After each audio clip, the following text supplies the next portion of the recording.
A really popular fragrance throughout the 80s and the 90s was White Musk by The Body Shop.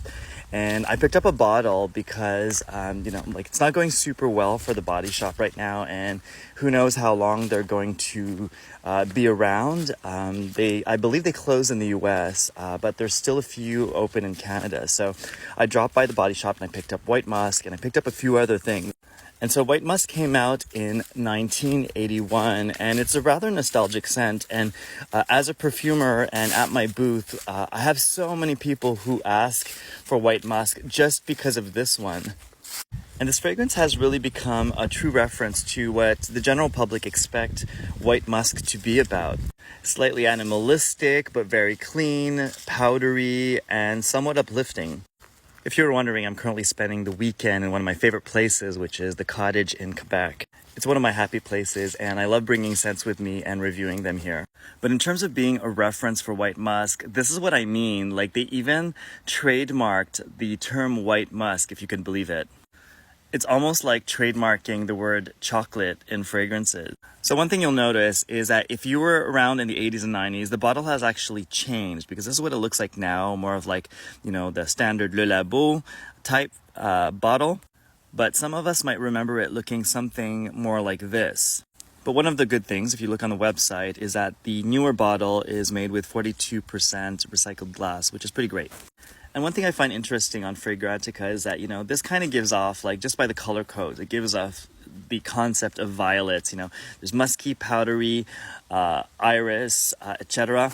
But I don't really feel that accurately represents the scent itself. I think the note description that's a little bit lower is a little bit more accurate, because from you see lily appearing everywhere. To me, this is really all about white florals.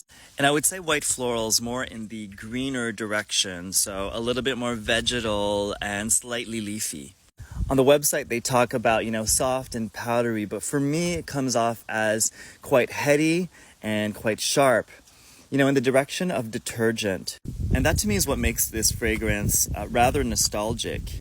And by nostalgic, I mean a little bit old-fashioned, and not in a bad way.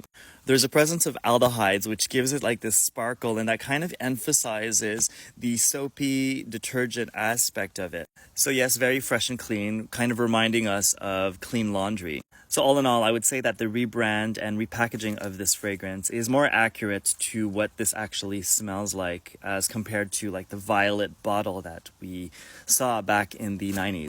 So while I was there, I also picked up this little bottle. It was like only $4.50, and it says eau de parfum, but the way they describe this is it's a topper that goes on top that you layer over this.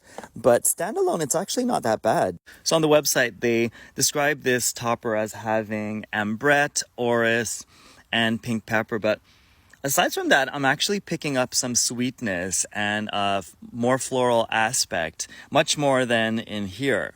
I mean, a sweeter floral, because there's a lot of Lily of the Valley. I mean, it's the predominant note for me in this one. And the white florals in this kind of reminds me of, the DNA of Anaïs by Cacharel, which was also quite popular and had its moment at some point in time. Anywho, so I feel that this one has like a much more powdery and sweeter tone. And let me try layering this. Let me do exactly as they say it and try to layer it over this one here and see how that goes. So I feel like the topper really softens the fragrance. It adds a little bit of woodiness from the pepper. And I feel like it rounds out the sharper, soapy edges, which I personally feel is a little bit dated. And it feels more powdery and I would say sensual. Real tea is that I've been wearing this one for a week, and to be really honest, Lily of the Valley and these heady white florals tend to be headache inducing for me, and I do feel that by mixing them together, it kind of softens it. So that was a really fun trip down memory lane with this one, and if you have any great memories related to this fragrance, please share them in the comments below. And I'm not sponsored by The Body Shop in any way, but if you want a souvenir of this fragrance, you might want to pick up a bottle because it might not be around in the near future. A lot of things are currently up in the air with this particular brand, which is unfortunate because I do feel they were pioneers in the world of cosmetics and fragrances. They really paved the way for a lot of fragrance and cosmetics brands that we see today, and I don't feel that it's recognized often enough.